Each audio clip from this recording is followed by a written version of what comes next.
Hey everyone, and welcome to another video. Tonight we have 6 stories in total. A little bit over 2 hours, I'm pretty sure. Anyways, I hope you all enjoy them. If you do, please be sure to drop a like rating. I'd really appreciate it. Let's see if we can reach 2 likes on this video. Subscribing if you are new is also very much appreciated, as I post content just like this all of the time. Sit back, do whatever it is that you do to relax, enjoy the stories, and as always, I hope you all have a great night. When you grow up on the internet grows up in you too. You can't escape it. Codes get in your head, binary whistles at the edge of your hearing. You see forum posts and raindrops on dead leaves. People drive to work and then back again. Every day the same thing, like they were long GIFs spiraling in and out of the frame. The web is inside all of us, spreading out in our neurons, mirroring the fiber optic cables spawning across the ocean floor. They say there are server farms in Utah, that when you see them from above they look like human silhouettes. They say that wasn't the way they were built. I keep thinking about this because of Orwell. I'm watching one of his videos now. He used to be my favorite YouTuber. I had watched him for over a decade back when he started as a dumb prank channel. I had that strange closeness with him, like we were friends even though only I knew him. A parasocial relationship, although that word makes me think of infections, of parasites, of something living inside a body that shouldn't be there. He uploaded the video I'm watching right now 2 days ago. There are almost 1 million views, 148 comments. He's updating his relationship status, which is, as it historically always has been for him, very complicated. I'm staring at his eyes as he talks. They're blue, ocean-colored, like they've always been. Nothing's changed. Everything is the same in the ocean, but every wave is new. I look on his Discord. No one is talking about this upload, or at least they aren't talking about what I'm looking for. I respond to some DMs while I'm reading comments. I used to just lurk, never post. That was my whole thing. Sharing too much info online weirded me out.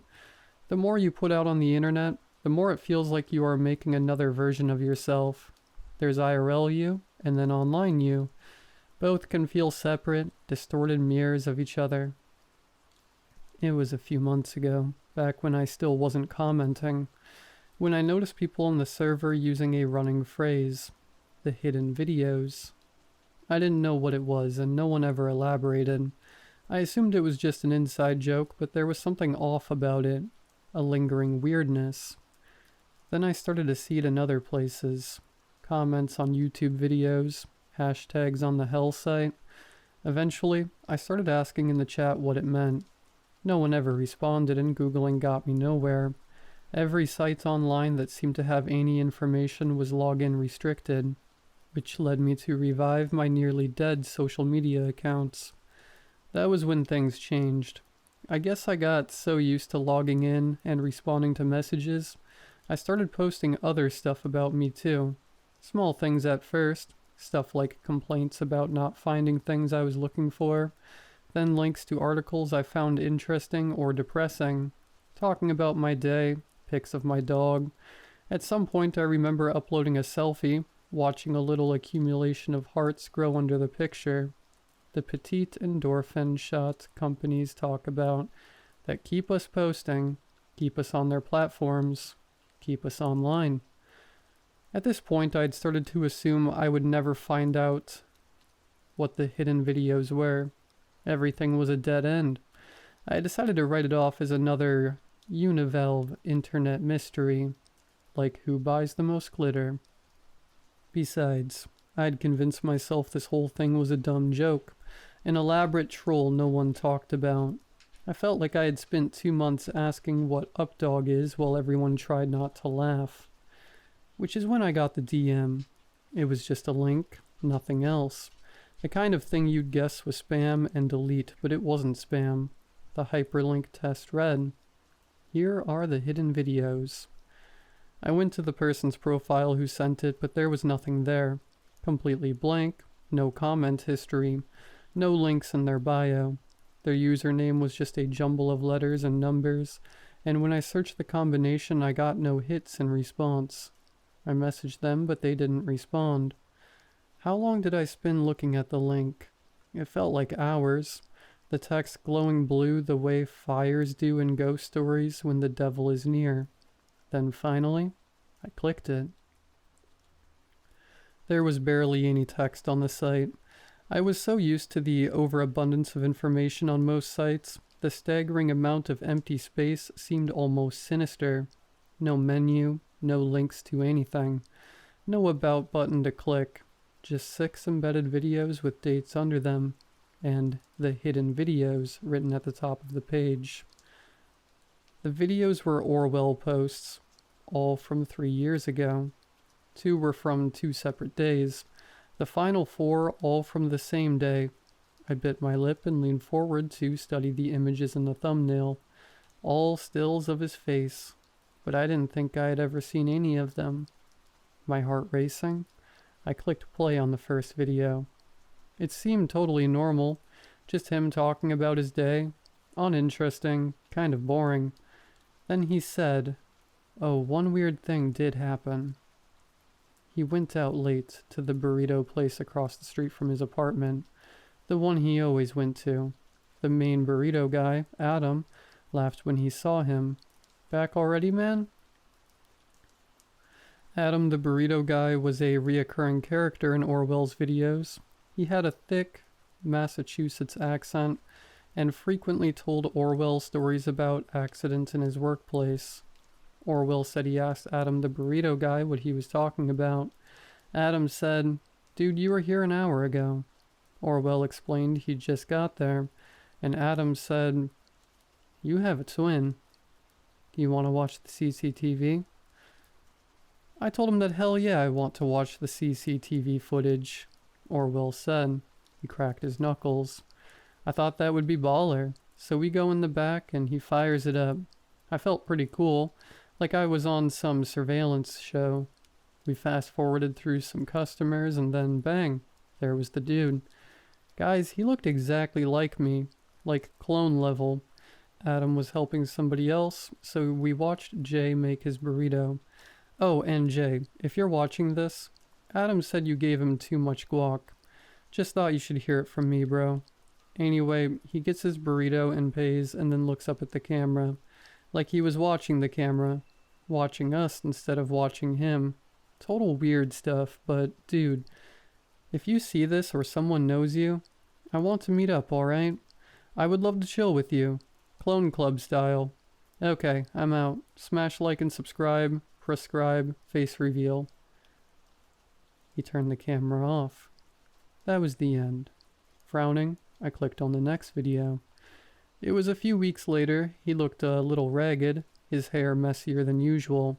After a long pause, he began to start talking, apologizing, saying he had tried to film the video twice, but it hadn't worked. A few days ago, I posted a video about some guy who looks like me, he said. But that video is gone, which, dude, I don't understand. I didn't delete it. He looks away from the camera, and when he looks back, he said, I think someone is messing with me. Sadie and I were sort of back together. Went to the grocery store tonight and I saw him. The guy who looks like me. We were in the cereal aisle. Sadie's getting cereal, by the way. Not me. I'm still doing the all-toast breakfast challenge. Rise up, toast family.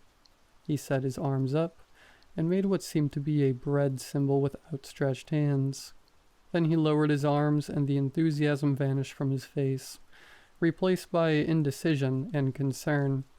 But yeah, this dude, he was at the end of the aisle. No cart, nothing.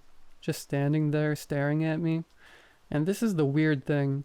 Sadie was looking at ingredients on some package, and when I said, hey, look at this, and she turned, he was gone. She thinks I'm crazy, I think, he said and laughed. But he didn't look like he thought it was funny. I'm going to find that old video and re-upload it. If anybody knows that guy, tell him I want to hang, but I'm going to need him to be at least 15% less creepy. Maybe 20%. He turned off the camera. The next 3 videos were short, each under a minute. He was filming outside, taking footage of a crowd. You could hear him whispering, but it was unintelligible. I watched them each again, but I couldn't make anything out. Then I saw him at the far edge of a frame. Someone who looked exactly like Orwell, staring at the camera. The final video. I hesitated and then clicked. He seemed frantic, panicky.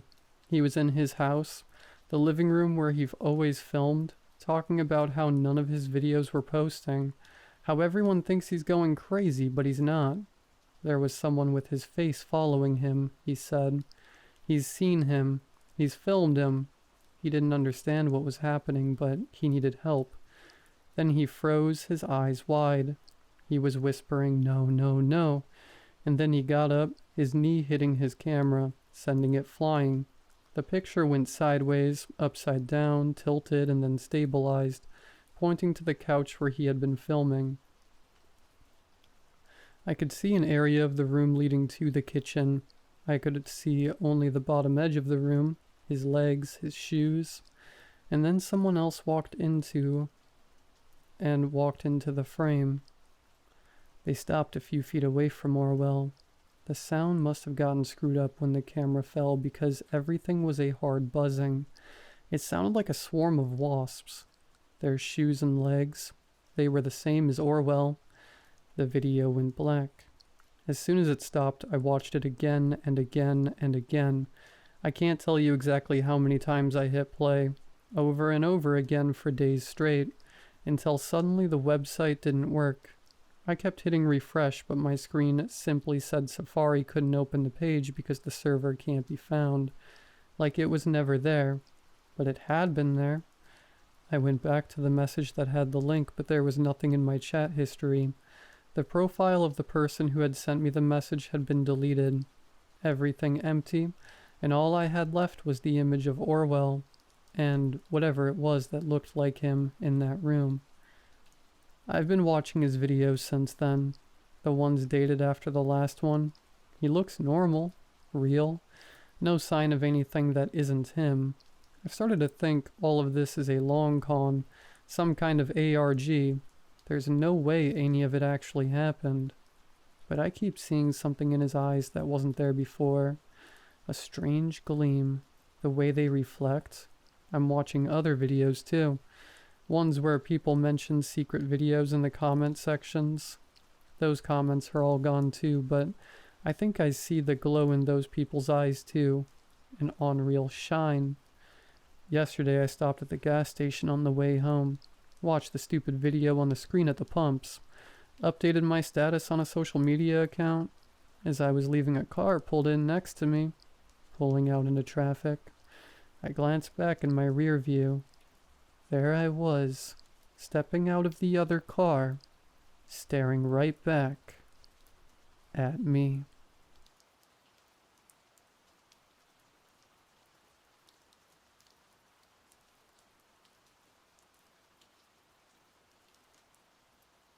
I ran a successful true crime podcast called Eidolon. It covered missing person cases, from legendary stories on Amelia Earhart to relatively unknown cases from the recent news. Recently, I told my 100k plus followers that I was stepping away to focus on other projects, namely my day job as an audio engineer. I told my friends that I was taking a mental health break. All the interviews with grieving parents, friends, and lovers with no closure had chipped away at my soul. I needed to reset, rediscover the beauty in this world, to forget the darkness that lurks beneath its surface. But the main reason I shuttered Eidolon, the reason I deleted all my audio files and contact sheets, the reason I promised myself I would never touch the true crime genre again was due to one person, Charnel Sam. According to his scant Patreon profile, Sam was located somewhere in the US and had plenty of discretionary income, donating to various true crime podcasts via the site. But he gave the most money to mine, having donated over $5,000 to Eidolon for the past 2 years, usually through regular $200 payments. Charnel Sam was my biggest fan. My online conversations with Sam were brief and professional. I sent him a nice, personalized thank you message each time he donated, and would announce his username at the top of my credits after each episode. Most of the time, my messages went unanswered, but on occasion, he would respond with a single cryptic sentence. It was always the same. Light floods the grateful frame, catching moments gifted by time. I had no idea what that meant or what it had to do with my podcast. It might have been part of his online signature, perhaps some famous quote missing an attribution. But if that were the case, why only send the attribution and not an actual message? I never thought much about it. I was just happy to receive such large and consistent donations. If Charnel Sam wanted to send me a cryptic quote now and then, he was more than welcome to do it. But everything changed a few weeks ago when I received this. Hey Brian, I have some information that I think could help solve the Bertrand Hikers mystery. I'd recently re-aired an episode on the Bertrand Hikers, two teenage girls who mysteriously vanished while hiking in the Bertrand Nature Preserve in northwestern Georgia, an area not far from my home in the Atlanta suburbs. The case was one of my most popular stories, and the main one that launched my podcast. The disappearance of Heather Simmons and Alicia Gunderson is one of those local legends that everyone I grew up with knew about, but never received much national attention. As such, it was a relatively unknown missing person case when I recorded my first podcast episode on it. Though the girls were teenagers, they were not the attractive, white, blonde teens that received most of the media's attention. Heather was slightly overweight for her age, with lots of bushy, curly hair. The popular girls at her school picked on her, calling her Shamu. Alicia was pretty, but still an outsider in the small town of Bertrand. She was biracial with a white Norwegian father and a Nigerian mother. Her family had recently moved to America from Bergen, Norway, and she spoke broken English. There were kids at school who jokingly referred to her as a dark elf. Both girls were 16 at the time of their disappearance. They became friends at Bertrand High, where they shared a homeroom. They played soccer and loved bands like Nirvana and the Smashing Pumpkins. They stayed up late watching John Carpenter movies and binging on popcorn and Kit Kats. They got straight A's in all their classes. They dressed up as Beetlejuice and Catwoman for Halloween one year. They were inseparable. Alicia was planning to go to Harvard Med and become a dentist when she grew up, and Heather wanted to be a wildlife photographer for National Geographic. More on that later. They weren't popular at school, but they had loving families, and they always had each other.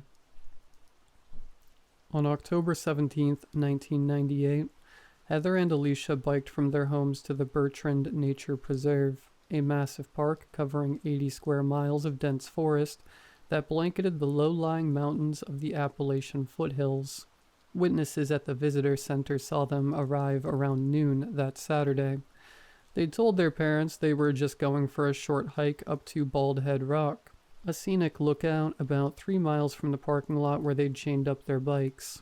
Tons of people hike the trail on the weekends, and the girls were planning to be home well before nightfall. In fact, Heather and Alicia were planning to see the movie Practical Magic with Sandra Bullock and Nicole Kidman later that night at 8 p.m. But 8 p.m. came and went, and the girls' bikes remained untouched in the parking lot. No one had seen them. No one had heard from them. By then, Heather and Alicia's parents were frantic. They'd already called 911, and a couple of officers had gone out to the Bertrand Nature Preserve to search for the missing teens. All they found were the bikes, still chained up outside the nature center. Over the following weeks, a huge search party combed the mountains. Hundreds of volunteers and SAR personnel checked behind every tree, looked within every bush, and turned over every rock searching for clues. They found nothing.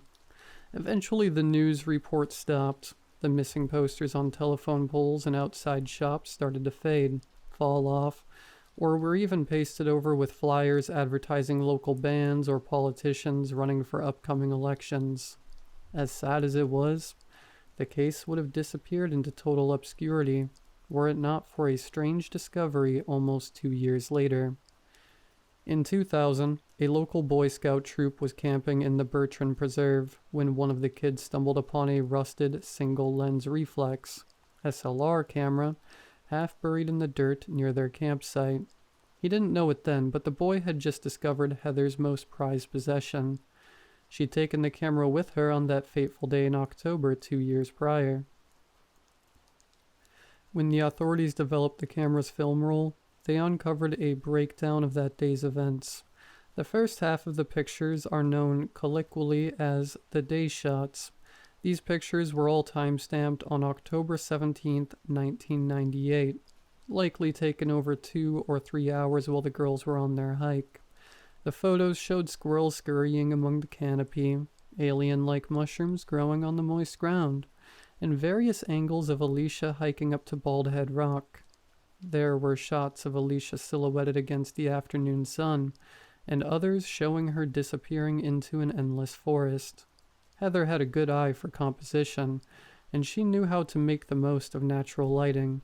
It's sad looking at the day shots now because you can see the raw talent of a burgeoning artist finding her voice. She would have made a great photographer had she come home that day. Another thing people noticed was the way Heather captured Alicia's beauty in the photos, the way she brought out her best friend's hazel green eyes, and accentuated her sharp facial bone structure using a juxtaposition of light and shadow. There were already speculations among their classmates that Heather had a crush on Alicia. Some even believed they were a couple, though there was no evidence the two girls had ever hooked up. Some speculated that Heather may have killed Alicia after she'd rejected Heather's advances, and then Heather killed herself. But there was no evidence of this from eyewitnesses or the photos themselves. What was clear from the day shots was that both girls had a zest for life.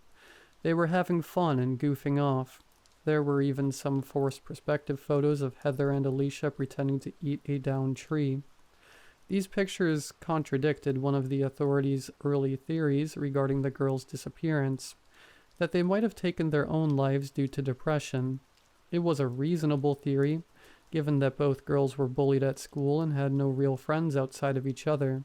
But they never left a note, and neither their parents nor their classmates felt they were depressed. What really got the authorities' attention was a second set of photos on the roll. They called them the night shots. These photos were time-stamped on October 31st, 1998, a full 2 weeks after the girls were reported missing. They were taken in the middle of the night with a camera flash for 30 minutes.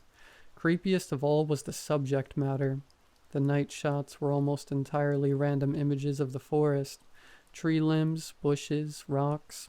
There were no signs of civilization in them, just endless darkness beyond the foliage caught in the camera flash. Many of the pictures were out of focus, showing random green and black blurs. The most famous photo was a close-up of what appeared to be the back of Heather's head. Her curly hair filled the frame. Amongst those bushy strands was a dark red streak. Blood. The photos on Heather's camera were never officially released to the public. They remained sealed in evidence until sometime in the late 2000s, possibly 08 or 09. That's when someone leaked them to a now defunct true crime forum called Missing Inc., and they eventually found their way to Reddit. Once people saw the photos online, the Bertrand hikers case took on a whole new dimension.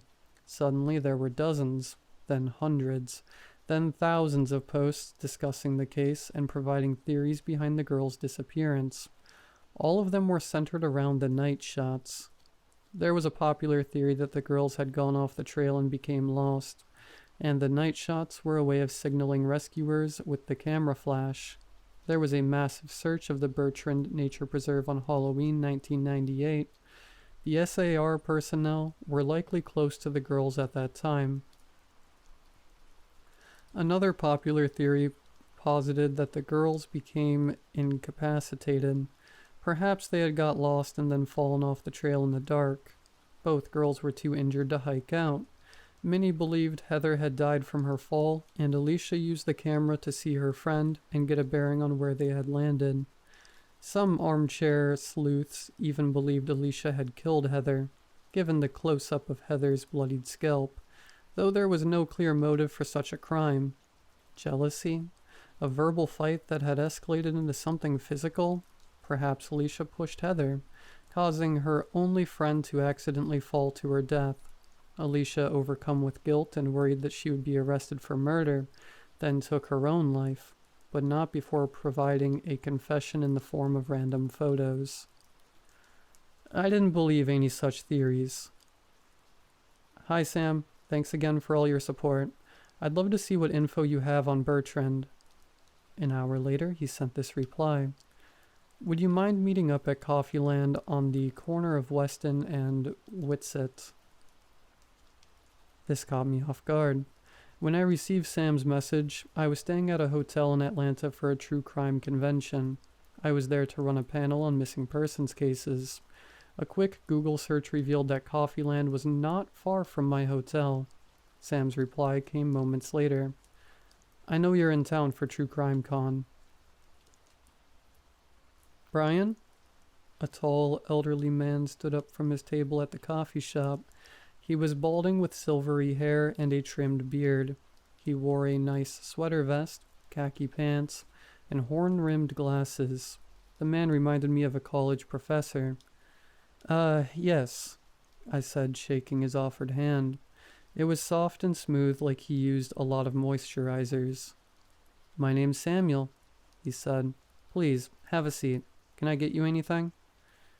We both got coffees and returned to our table. The tiny shop was busy with locals coming and going. Students and amateur screenwriters sat at the nearby tables, their heads buried in their laptops. I must say, I really loved your take on the Bertrand hiker's mystery, Sam said. It's the only one that I think is close to the truth. Thanks, I said. My podcast presented a different take from all the others that covered Heather and Alicia's disappearance. I concluded that someone had kidnapped and likely murdered the girls, and the night shots were taken by this suspect. But the evidence I presented was not in the night shots themselves. Rather, it was in the day shots, the ones most people just glossed over. A good friend of mine is a professional photographer. I had asked her to examine the leaked photos, hoping she might shed some light, both figuratively and literally, on the night shots. I wanted her to brighten the pictures without losing too much information and reveal something, or someone, lurking in the darkness just beyond the camera flash. She did just that, but all it revealed was more empty forest. There wasn't anything more to see, she said. The night shots have been poured over hundreds of times online anyway. My friend paused for a moment. But I did take a second look at the daytime photos, and there was something strange on 205. Photo 205, named because of its timestamp of 2:05 p.m., was a shot of Alicia and Heather smiling for the camera as they stopped at a lookout point on the way to Bald Head Rock. The camera was likely placed on a rock so it could capture both girls. They appeared happy and carefree in the sunny proto-selfie. The picture captured just how much wilderness was in the Bertrand Nature Preserve. You can see a massive forest stretching for miles and miles behind them. Take a look at the bottom far right, my friend said. I've lightened the shadows in the background. I stared at the location, but all I found were trees. What am I supposed to see? It's right there, between those two trunks. She pointed to a black dot in the far corner. It looked like an oddly shaped stump. What is that? It's a person, she said. My friend showed me another copy of the photo, this one even brighter. The extra exposure had washed out the girls and the foreground completely, but now I could clearly see the human shape standing in the trees below them watching. The figure was out of focus, so we couldn't make out any details, but it appeared to be a man wearing all black. Oh my God, I gasped. We sent the enhanced photos to the authorities, who thanked us for the new evidence. It was the first break they'd had in the case in over a decade. The discovery made local headlines. Heather and Alicia's families even sent us thank you cards. But ultimately, it didn't lead to much. Without any bodies, there was no evidence the girls were kidnapped, and the lurking figure in photo 205 was too grainy to identify. All the forensic analysts could conclude was the suspect's gender, male, and a rough estimate of his height, 6'3". Still, the discovery made my podcast go viral. It was a nice prize after spending months researching the case. So you think my theory is the closest, huh? I asked Sam. That someone kidnapped and likely murdered them. Sam sipped his coffee. It was getting late, and the shop was starting to clear out. More than that, I think I can prove it. My eyebrows raised. This better not be another conspiracy theory. I'd run across plenty of weirdos in my true crime career. People who believe that missing persons are abducted by aliens or murdered by Bigfoot. Their stories always started semi-sane, but the more they spoke, the stranger things got until you found yourself listening to how one of the 9/11 hijackers was an interdimensional being who traveled from an alternate Earth to stop the lizard people's invasion of Washington. What proof? I asked. Sam sat back in his chair and let out a deep breath. My brother passed away a month ago, he began. He was a handful. 2 failed marriages, no kids, no friends. Never got along with anyone in the family except me. He was a drunk and a compulsive gambler. Screwed over most everyone in his life. My brother was a hoarder too. Spent most of his life roaming the country, working odd jobs in construction, and living out of a beat-up RV. When he died, I was stuck with the unenviable task of clearing out all the junk he'd accumulated in his 65 years on this earth. The stench when I opened that RV made my eyes water. There was so much rotting garbage, mountains of crap. I found 3 rat corpses. 3. I don't know how my brother had stuffed everything into such a small space. Sam set his drink down. Anyway, I'm throwing out boxes of stuff when I come across these old photos, and there's one on top that immediately caught my eye. You know what it was?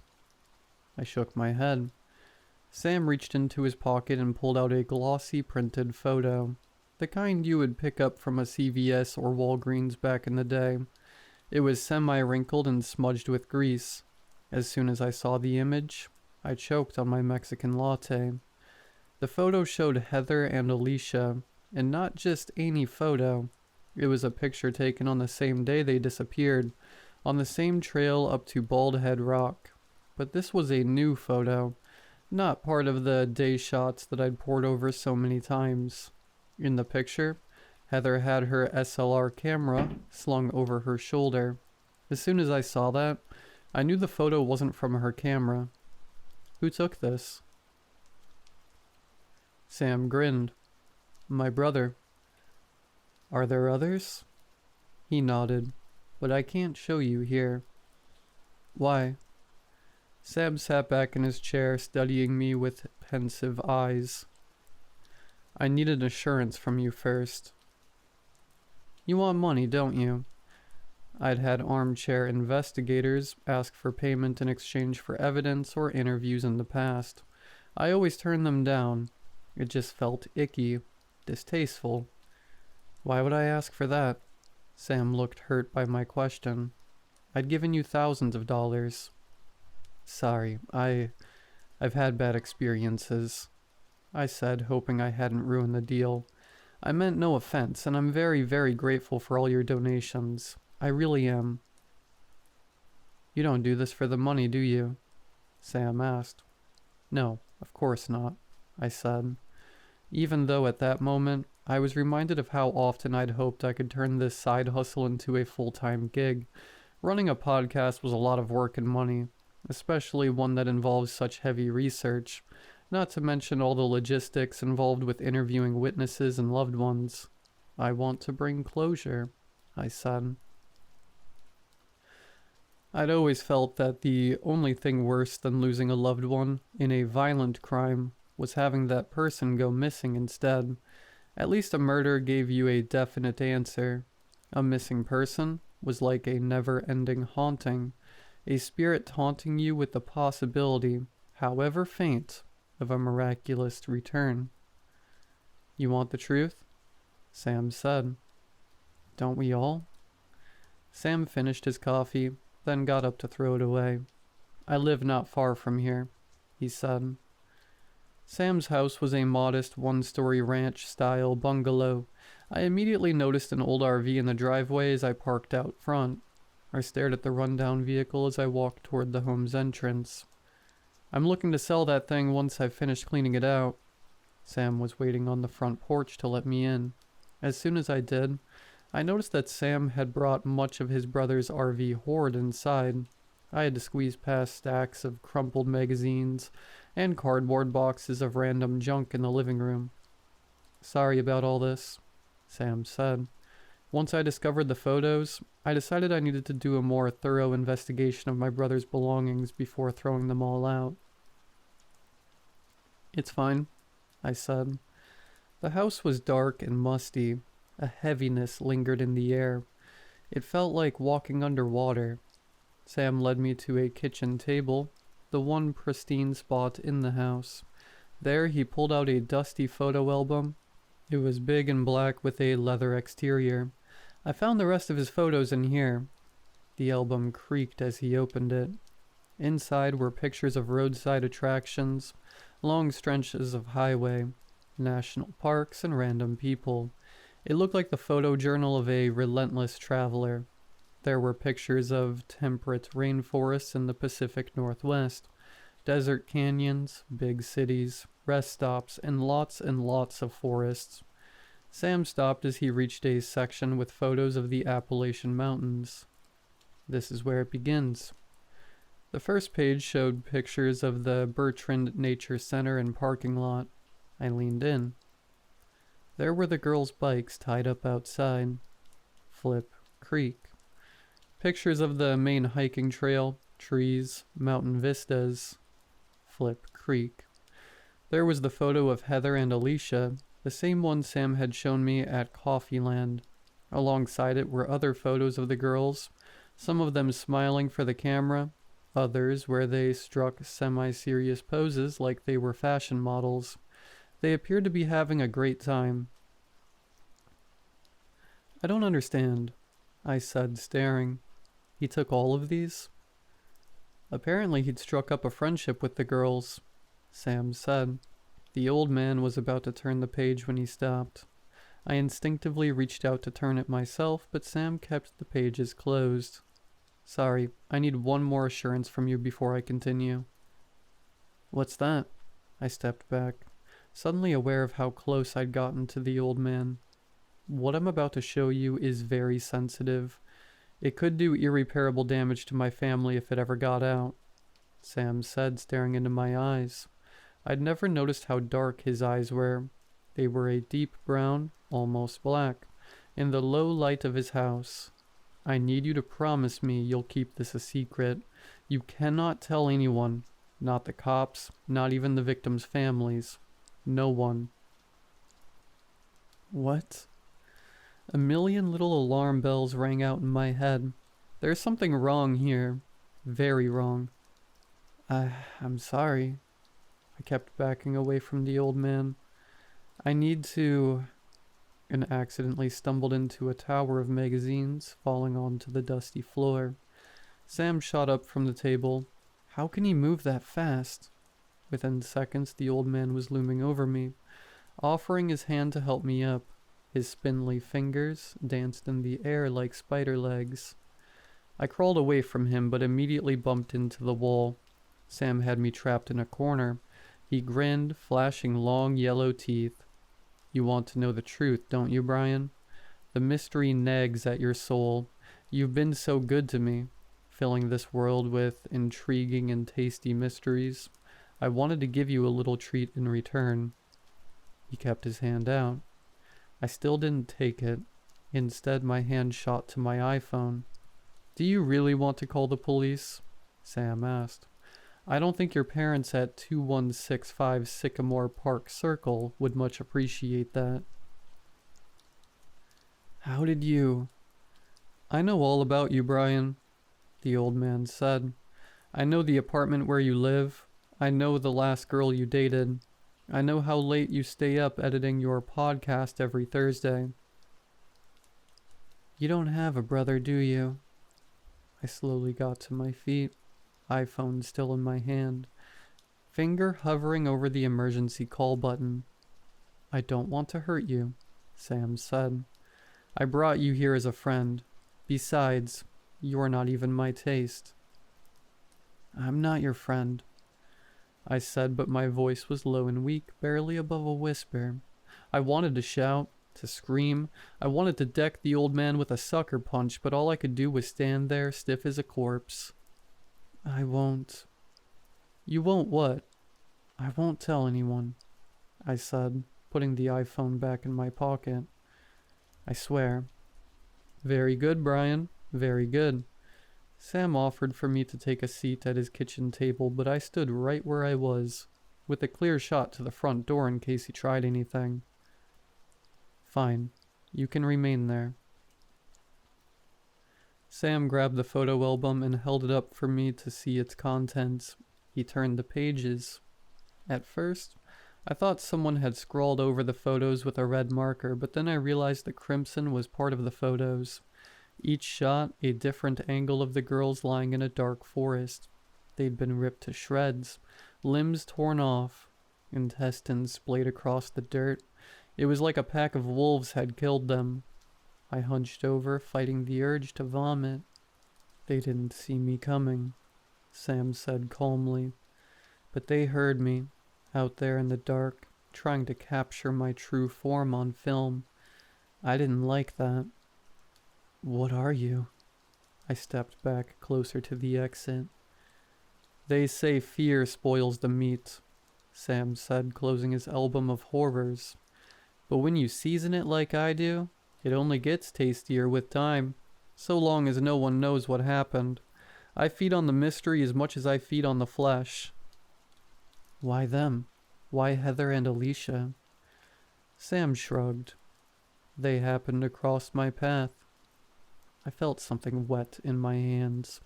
I had balled my fingers into fists so tightly that my nails dug into my palms. Adrenaline coursed through my veins. "You're sick, you know that? You're a sick, perverted old man." Charnel Sam laughed in response. He kept laughing and laughing, as if I'd just told him the funniest joke in the universe. His mouth grew wider with each guffaw, eventually becoming so wide it revealed row upon row of teeth within his dark maw. Each row moved independently, like a separate mouth. Sam's laughter turned into an ear-splitting chorus, so loud and discordant it took me a moment to realize what it was. Cries of agony from countless victims, Heather and Alicia included. I sprinted for the front door, accidentally knocking over a tower of boxes on my way out. Each box contained bones, femurs, ribs, clavicles, skulls, all of them human. I called the cops as soon as I was back in my car, speeding away from Sam's house of horrors. How could I not?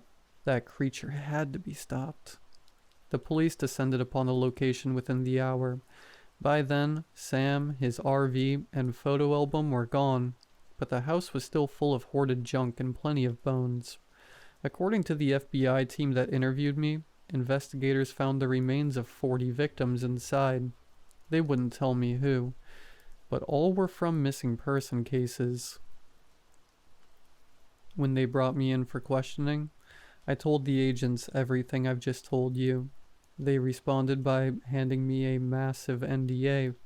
For some reason, the authorities are keeping a lid on all information regarding Sam, his house, and his connections with any missing persons cases, including Heather and Alicia. They've even scrubbed the internet and forced me to remove all traces of my podcast, Eidolon. I kept asking them why. But the agents never gave me a reason, just some vague BS like it could jeopardize our investigation. There's a supposedly top secret nationwide manhunt for my biggest fan. Charnel Sam is still out there somewhere, roaming the highways looking for his next meal. I've been forced into hiding too.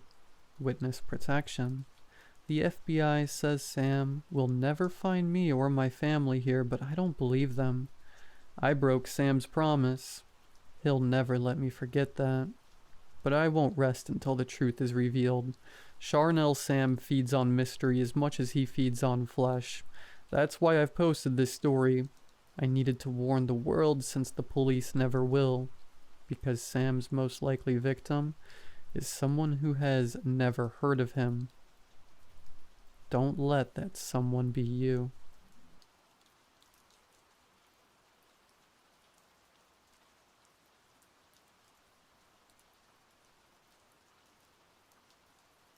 I've been staring at this blank page for hours. I don't know why I feel compelled to write it all down. It's not like anyone will believe me. Hell, I wouldn't believe me. Trauma-induced delusions. Survivor's guilt. That's what they'll call it. Whatever cute little label they slap on this madness, it doesn't matter. I know what I saw, and I know it wasn't just in my head. I worked aboard the Coldwater Marlin for 5 seasons. 5 miserable winters hauling nets in the North Atlantic. A place so cold it chews through layers of gear like it's nothing. You don't work on a boat like the Marlin because you want to. You work there because you've got nowhere else to go. We were a rough lot, guys with bad habits, bad luck, or both. Drunks, debtors, and drifters. Hal Foster, the captain, once said that the Marlin didn't run on diesel. It ran on desperation. He wasn't wrong. We even earned the reputation as the Foster kids. Ask around and they'd tell you why. They'd say, ain't no other daddy wants 'em. They weren't wrong, but none of us cared about all that much. We had a job, and the captain treated us all right. That being said, the ship itself was an old beast, rusted at the seams, groaning like an arthritic old man. With every swell, inside it was worse. The walls were streaked with salt and grease, and the air smelled like rotting fish and diesel fumes. Everything felt damp, like the ocean had already started claiming her. Looking back, maybe it had. We'd push further north than usual on that trip, chasing rumors of a dense shoal that would make the cold and misery worth it. Hal was restless this go-round. He spent his time chain-smoking in his cabin and muttering over the charts. Something about this run felt off, but we ignored it. You should never ignore it. The nights heading up there were the worst. Out in the open sea, the darkness comes alive. The sea whispers and howls, and the cold seems to rub up against you, searching for cracks to slip through. And sometimes, if you stare out at the dark water too long, you start seeing shapes, things that move too fast to be fish. I always told myself it was just exhaustion. You end up telling yourself a lot of things out there, but all that was before we found her. It was just another haul at first. The winches screamed as the nets came up, the load heavier than expected. The guys were already cracking jokes about a big payday. Then Carlos froze. What the hell is that? I didn't see it at first. Just a writhing mass of fish scales and seaweed. But then something shifted and I saw her.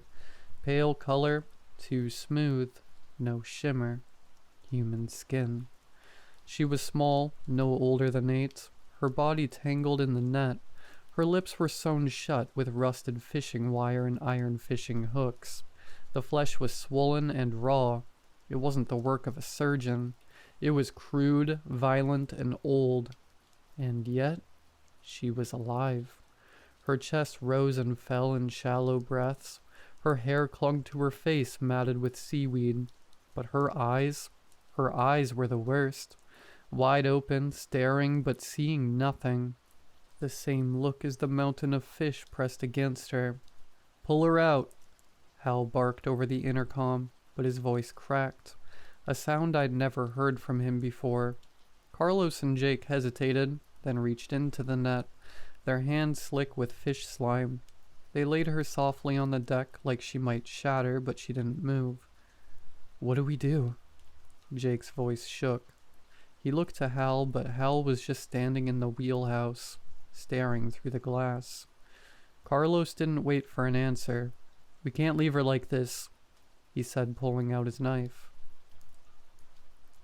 I wanted to stop him. I wanted to shout at him to stop and think that whatever was going on here wasn't possible, but instead I just stood there and watched as he began cutting the wire. The girl didn't flinch, didn't make a sound.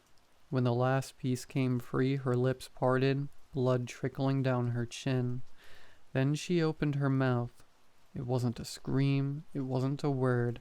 It was a drone, low and humming, a noise that seemed to crawl into your ears and settle inside your skull. It wasn't loud, but it filled the air, vibrating in your bones, thrumming in your chest. Carlos stumbled back, clutching his ears. "What is—" he started to say, but he didn't finish. He turned and walked straight to the edge of the dock. I didn't understand what was happening. None of us did, not until Carlos climbed over the railing and jumped. God help me, I didn't try to save him. None of us did. The splash stole the silence. Then the girl sat up, her lips moving, the note growing louder. She crossed her legs and tilted her head like she was singing a lullaby for her classroom. I can still hear it sometimes.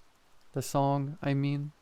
It wasn't just a note, it was something profound, something that scratched its way into your brain and dug its claws in. The memories are coming back like a flood now, overwhelming me, choking me with details and visions. I can't write this fast enough. I wish we just tossed her back.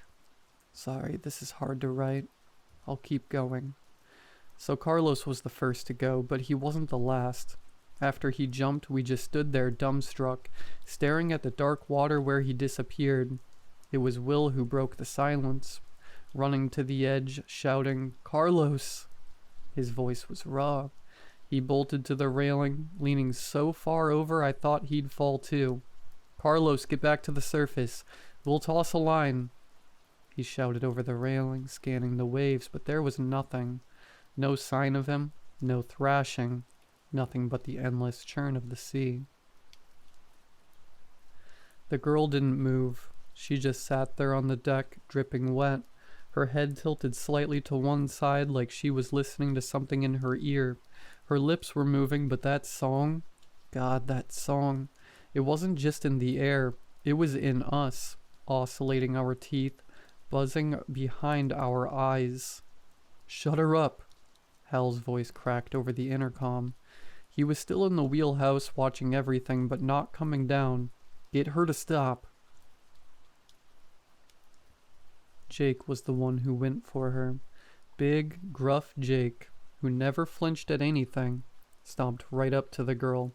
"All right, that's enough," he bellowed. He grabbed her by the shoulders, shaking her like she was a misbehaving kid. "Hey, shut it. Stop." She didn't even look at him. Her eyes were blank, on focus, like she wasn't really there. The sound kept coming, growing louder, sharper, like it was burrowing into our skulls. Jake's grip loosened and he stumbled back, clutching his head. "Make it stop," he muttered, his voice cracking. "Make it stop, make it stop." And then he turned, slamming his head into the steel wall of the cabin. Once, twice, 3 times. The wet, sickening crunch of bone and flesh made me want to gag, but I couldn't look away. Blood smeared the wall in streaks, but Jake didn't stop until he collapsed to the deck, his face unrecognizable, his head concaved. That's when the real panic set in for us. Will bolted for the door to the crew quarters, screaming something incoherent. Danny, the youngest of us, just stood there shaking, tears streaming down his face. "What's happening?" He kept whispering like a prayer, like someone was going to answer him. The hum pulsed, vibrating through the deck beneath my feet. I felt drawn to the edge, my legs carrying me closer, unbidden, shaking like rubber. I don't know how I stayed upright. Maybe it was shock, or maybe some part of me was already detached, already giving up. I don't know. All I know is that the sound was getting louder, more insistent, more melodic. I looked over the railing and that's when I saw them. At first I thought it was debris, bits of nets and waste bobbing in the waves, but then I saw their faces. Children's heads, pale, bloated, their eyes wide and glassy. Dozens of them, floating just beneath the surface, their mouths moving in time with the girl's song, opening and closing, slowly layering their voices in perfect synchronization. A whole choir.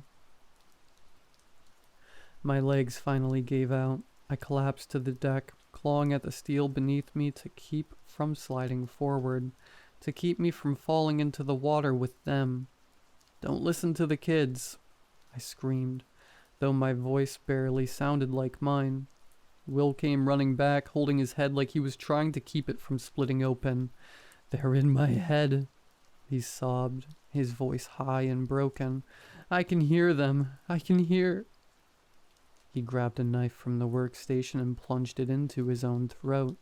The blood sprayed in a hot, sticky arc, and he collapsed beside Jake's body, twitching as the life drained out of him. The girl finally stood up. Her movements were jerky, unnatural, almost thrashing. Her lips parted wider and the sound shifted, becoming something more rhythmic, more euphoric. It hurt to hear it, but it was beautiful. Danny went next. He just walked past me, silent, tears still streaming down his face. He slipped over Will's blood, leaving a long smear of a red boot print. He straightened himself and continued. He just kept walking. He kept walking until he climbed right over the railing and stepped off. No hesitation, no struggle, just gone. And the ocean he fell into wasn't quiet anymore. It erupted. The following wave sounded like a spasm of exploding glass, like 1,000 fish breaking the surface all at once. Danny didn't make a sound, but the ocean was roaring. I don't remember deciding to move, but I found myself running into the cabin. I knew I needed to find something to cover my ears. The corridors of the ship felt tighter than usual, closing in on me as the chorus echoed off the steel walls. I grabbed anything I could find. Rags, duct tape, anything to stuff in my ears. I kept winding the tape over my head until my ears bled. Then I stepped back out onto the deck to see if there was anyone I could help. I wish I didn't.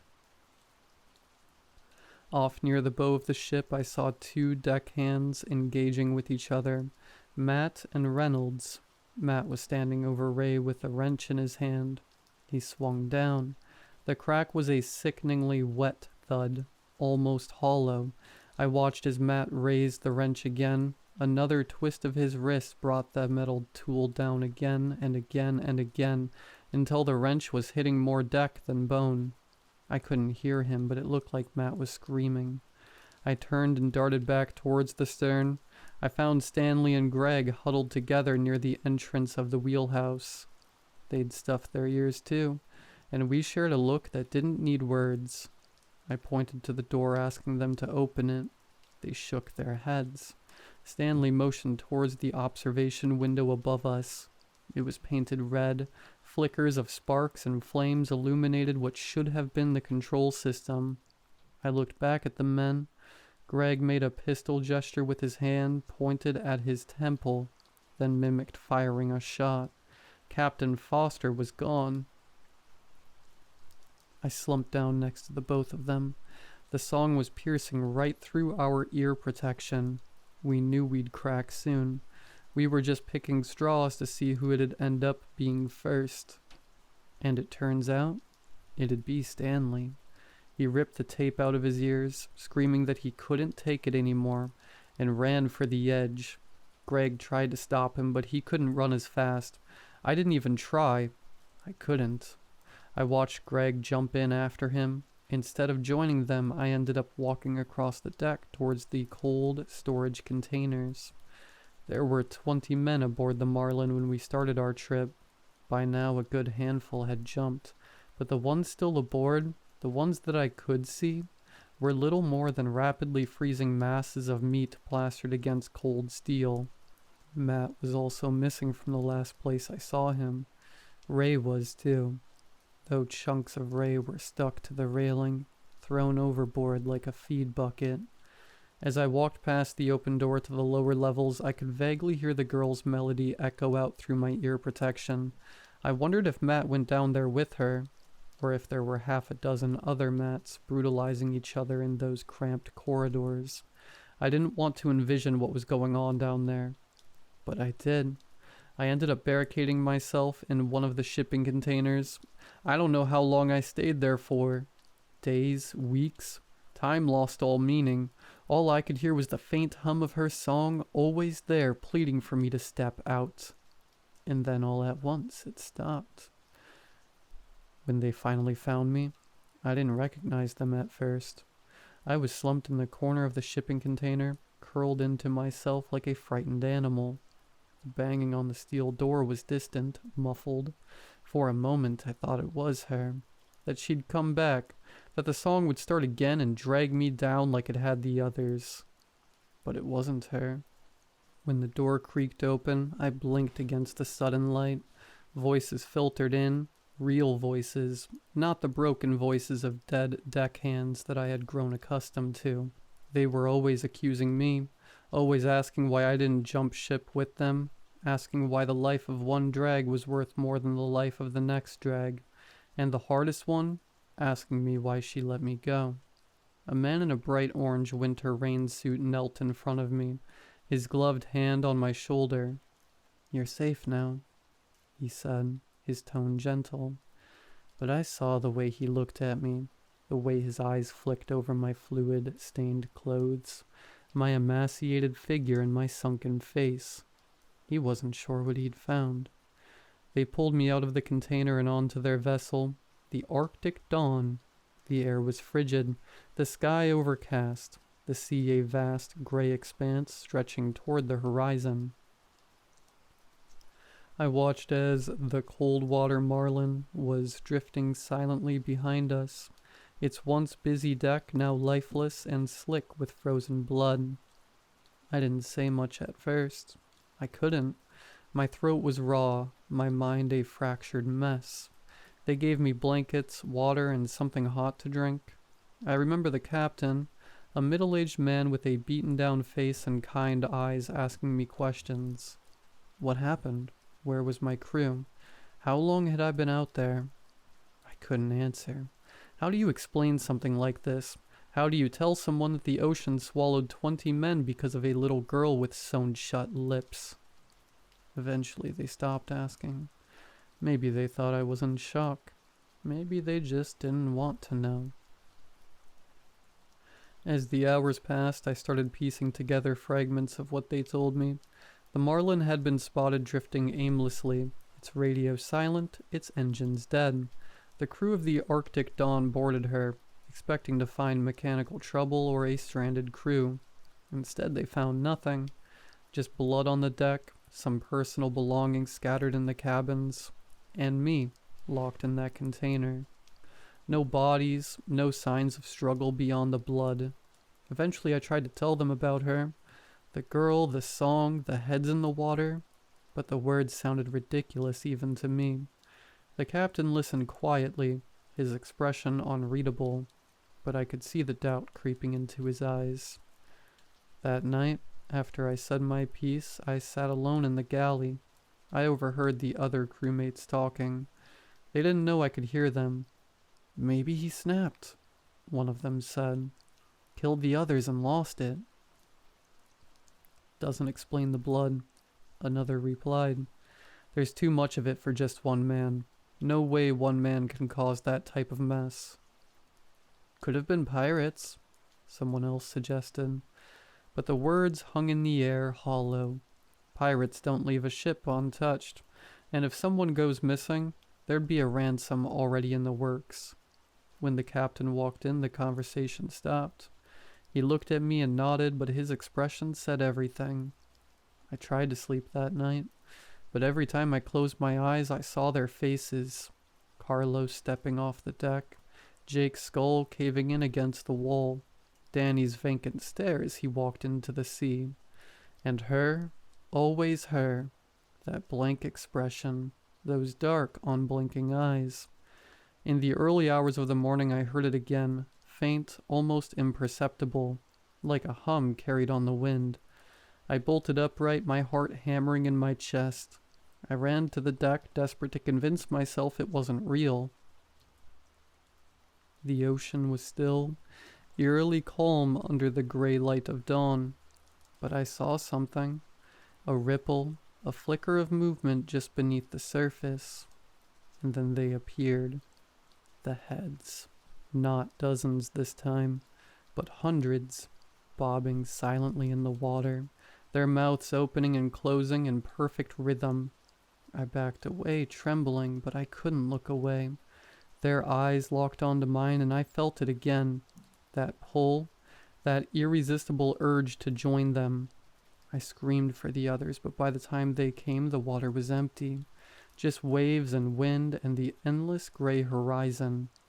They think I'm crazy.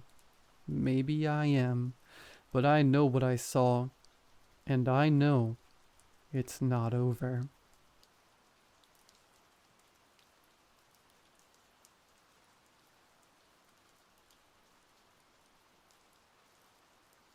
Whenever my mom spoke of my grandfather, she just told me he was sick and cared more about alcohol than he did his family. The irony that she only told me this when she herself had had a few too many wasn't lost on me. It made me wonder, was being messed up some kind of inheritance, carefully preserved and passed down? Whatever it was, fate, inheritance, just plain dumb genetics. It didn't spare my aunt either. I got the gist of her death. Cirrhosis. A night comforting herself in the only way she probably knew. A car accident, and then, well. My cousin Liam moved in with us shortly afterwards. He was small and pale with a lazy eye. Mom wasn't too excited about getting another mouth to feed, which I thought was rich. I'd been living off of school breakfasts and lunches for the past year, none of which she had paid for. I wasn't too excited either, because Mom made it clear that he'd be sharing my bedroom with me. What teenage girl is excited to have a 4-year-old roommate? It wasn't that there was much of an alternative, though. Our trailer was tiny, and putting him in the living room would mean that my mother would have to give up her late-night TV. He'd only brought a small backpack, with a change of clothes that looked like they hadn't fit him for months.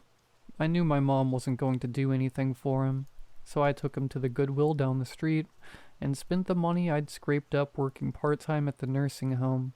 I tried to think how many bedpans I'd emptied for the money as I held up tiny shirts to his torso. He stared at me. Well, either at me or the mannequin behind me. I couldn't tell which eye was the dominant eye yet. The fitting rooms had been closed permanently, so I just eyed the bottoms as well as I could and checked. The cashier cooed over him, and when I explained about the clothes maybe not fitting, whispered that I could run home and try them. If they don't fit, come back before I'm off, and I'll give you a refund. Plastic bags jostling my legs, I hustled us back home, practically dragging him behind me. His hand was limp in my grip, and I kept glancing over my shoulder to make sure he was okay. It was then that I realized I hadn't heard him talk yet. I don't have a ton of experience with little kids. Nursing home and high school are pretty much the only places I go besides home. But that's not normal, right? My mom was in the living room, talking loudly on the phone, so I let him into our room, and emptied the bags. Here, get changed. He watched me blankly and I sighed, leaning over to help. I froze when I saw his arms. Look, I'm not going to get explicit. Last thing I want is some creep reading this who gets off on the thought of kids getting hurt. All I'm going to say is that someone had been hurting this kid. I dropped his arms, staring at him. He looked back blankly, and I stormed out to yell at my mom. Logically, I knew that this wasn't her fault. It was her sister's, either for doing it or allowing it. But she was dead, and my mom was the closest person I could blame. We devolved into a screaming competition. I called her sister an a-hole, and we went from there, with her telling me that I didn't know what had haunted her sister in life. By the time I went back to the room, I knew for sure the girl was off her shift, and it didn't really matter if the clothes fit or not.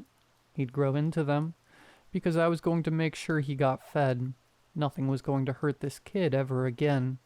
I bandaged him up, fed him fish sticks for dinner, and got him into bed before I had to take off for work. I don't know much about parenting, but if our relatives are what doom us, then I wasn't going to be another mark against him.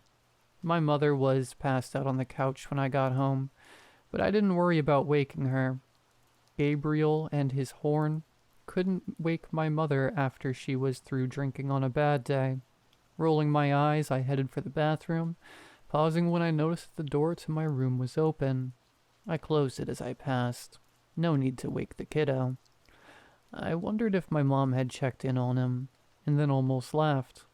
Yeah, right. I started noticing that stuff was off the next couple of days. Doors were open, things in my room, even things that he couldn't reach, had been moved. One night I came in to find my blinds had been torn down, and the window opened. There was no way he was strong enough to do that, so I just assumed my mother had, in a drunken fit, tried to air out the house. That's what I told myself anyways. But I didn't really believe it. My mother had never decided to try and do anything useful while drunk, even if it failed. It wasn't until the weekend when I had time to help the kid take a bath that I realized that the wounds weren't healing. In fact, he had more. The tub kept filling and almost overflowed, before I caught myself and turned it off. What was going on here? My mother was awful, sure, but she'd never hurt a kid. At least not knowingly. I'd been around the kid all other hours of the day, except for when I had to work. My next thought was that he was doing this to himself, to cope with losing his mom, and what I'm sure was a bad childhood. Still, it didn't make sense. He didn't have access to knives, and I don't think he could cut up his own back. I toweled him off, rebandaged him, and called in sick to work. It hurt, saying goodbye to hours I'd fought so hard for, but this was more important.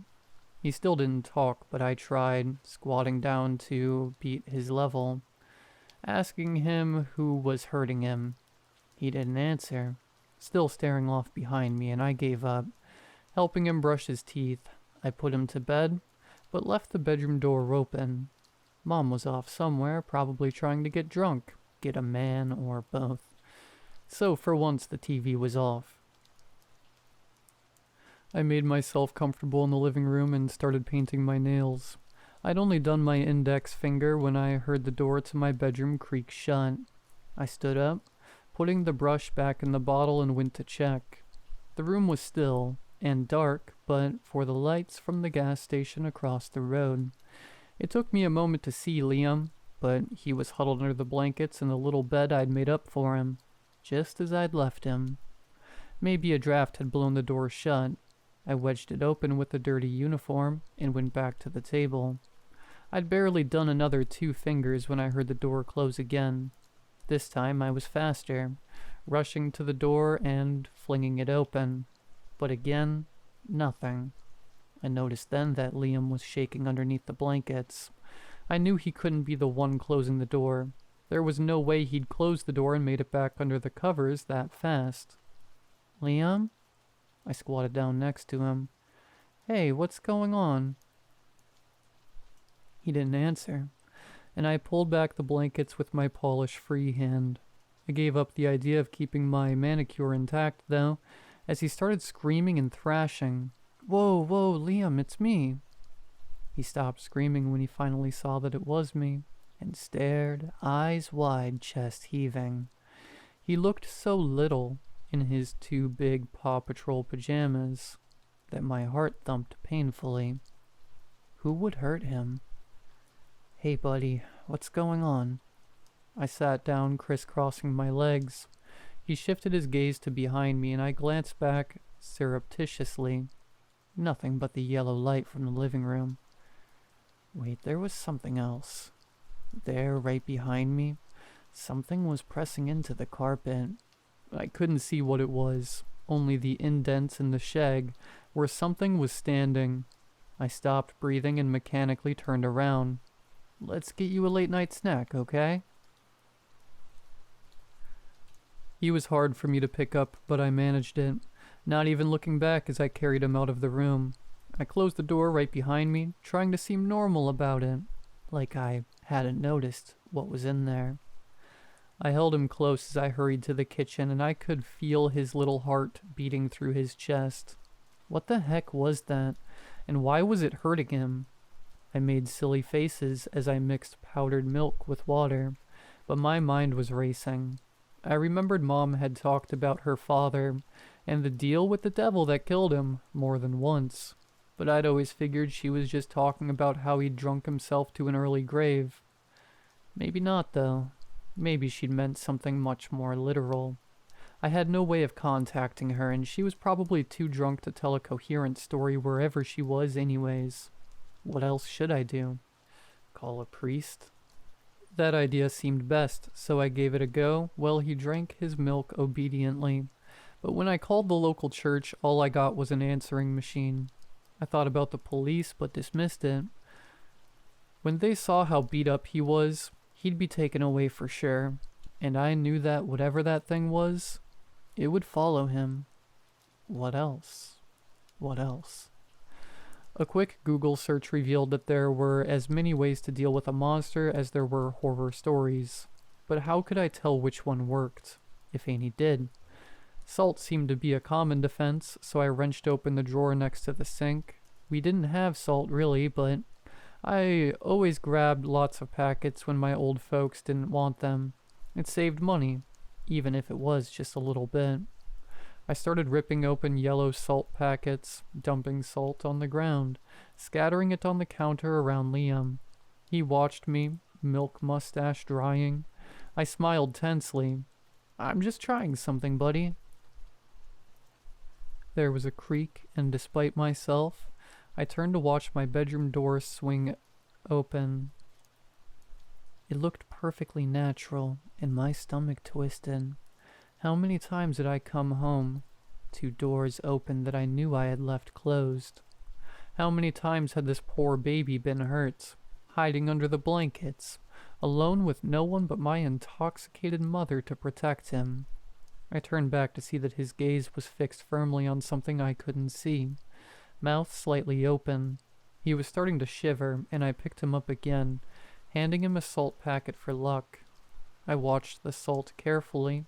The white grain stood out starkly in comparison to the dark linoleum, and I could see clearly that there was something brushing up against the edges, but not moving forward. I breathed a sigh of relief, and they were brushed aside as whatever it was began moving through them. This may sound dumb, but I wasn't too sure what else to do. None of the doors in the trailer were strong enough to keep out a toddler, so I couldn't barricade ourselves in. Holding Liam close, I fled the house. Mom had taken the car, so we couldn't drive off, or even lock ourselves in it.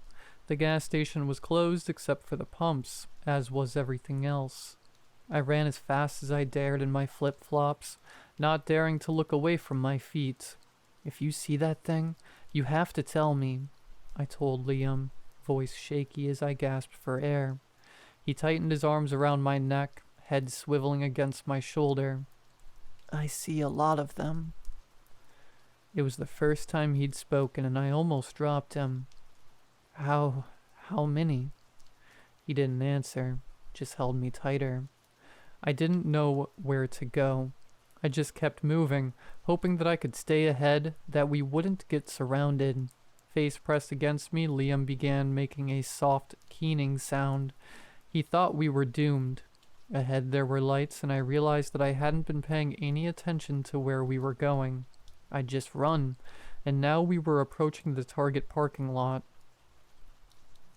In the light, though, I could see movement in the dirt on the sidewalk ahead of me. I paused and looked back. There was something there, too. I didn't think I could climb the chainmail fence my other side, meaning that what I had feared had happened. I clutched Liam close and squatted down, like I could fully shield him. I wasn't a good mother figure. I didn't read with Liam. I had no idea if he knew his colors. And he'd just spoken to me for the first time. I didn't know how to take care of anyone besides myself, and I couldn't keep him safe. I realized something as I held him. These creatures had never bothered my mother, and my aunt had died from a car crash. In all likelihood, if I left Liam, they'd leave me alone too. They only wanted him. Back when I was younger, I'd had a neighbor who'd looked out for me when Mom was too hammered to know or care where her daughter was. The neighbor had told me stories about how, in the Bible, when parents sinned, it was held against the kids. But then Jesus had set people straight, because kids weren't supposed to be blamed for their parents' sins. It's just that they were often a casualty. Like me and my bad luck inheritance. Like Liam with his inherited demons. Neither of us had ever done anything wrong, and yet we were still doomed by the narrative. But I wasn't going to sacrifice him. I'm so sorry I can't protect you. I whispered against the back of his head, but he didn't answer. I don't know if you believe in miracles or not. Frankly, I don't care. What happened next was a miracle and nothing else. A white light washed the area, and I saw them then. The creatures that had followed us. My stomach twisted when I saw how many of them there were. Grotesquely twisted carcasses, skeletons impossibly elongated, faces little more than gaping maws. There was a sound like a bell, and the light faded, but I could still see them. The light hadn't completely faded, haloing the ground next to my feet, and I looked down, seeing for the first time a tire iron wedged in between the concrete and fence. I put Liam down, untangling his arms, and hoisted the iron. It felt warm against my palm, and I turned, keeping Liam behind me. The creatures weren't fast. They didn't need to be. Already our circle was shrinking, but I am not my mother, and I am not my family. I would rather die fighting than hide. I have to patch myself up several times a week. Whatever they are, they don't come out during the day. I've moved my shifts, so I only work in the daylight on weekends. Not that summer is over. Liam is growing and talking more. His cuts are all finally healed up, but he has some pretty gnarly scars. Mom has a new boyfriend, but as long as she keeps paying the bills, I frankly don't care what she does. I sleep with a baseball bat by my bed, and bells on my door and windows. I guess I'm writing this to say, even if you feel doomed, you're not. You might have to fight like hell, but hey, we are not our parents. Their deals with the devil, their problem, not ours. Good luck. And if you see footprints behind you, run.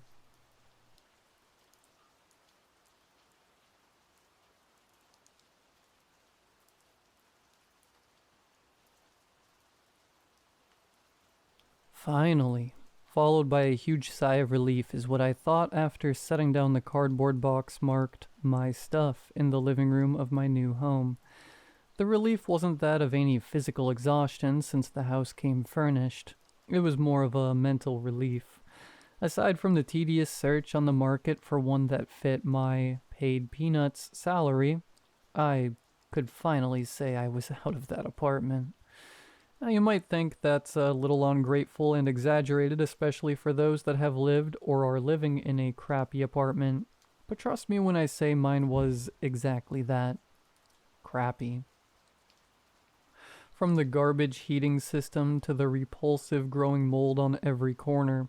I'm surprised it was even legally allowed to be up for rent, but then again, the neighborhood wasn't all that great either.